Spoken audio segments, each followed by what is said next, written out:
Mına черешня kokongilers gülün tökkөнне мөмө байлабай мындай болуп çürüşүп калды. Мөмөлөр аз.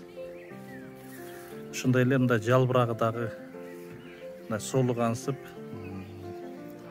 бир алсыз болгонсуп жалбырагы ушундай болуп турат. Анан биз буга азыр Агасол деген жер семирткичти суга чылап, анан жалбырак аркылуу беребиз. Мына бул Агасол деген жер семирткич. Ушундан аз бир чоң кашык алабыз. Ал. Мына бир чоң кашык алып, анан мына 10 литр чакага салабыз. Мына. Жакшы эрит суда. Мына өзү эле эрип кетти.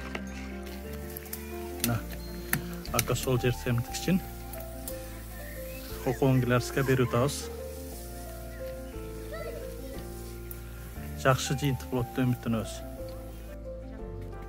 Мына ушул kokongilers аябай жакшы гүлдөдү. Бирок гүлдөгөндөн кийин мөмө байлабай, мөмөлөрү куругап калган болчу.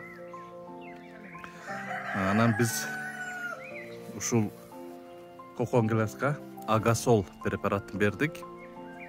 Анан ошол кураган мөмөлөрү кураган, бирок кура электери жакшынакай болуп чоңоюп мына мөмөгө кирди. Анан жалбырактар шалпайып, түсү начар болуп турган болчу. Мына азыр көрсөңүздөр, мына жалбырактар сонун. Препараттын жардамы тийгени көрүнүп турат. Анан негизи 10 күн сайын ошол препаратты бере бериш керек болчу. Бирок биз бир гана жолу берип калдык. Эми ушул мөмөнү жыйнап алгандан кийин дагы ошол Агасол препаратын беребиз. Эмки жылкы түшүмгө пайда болот.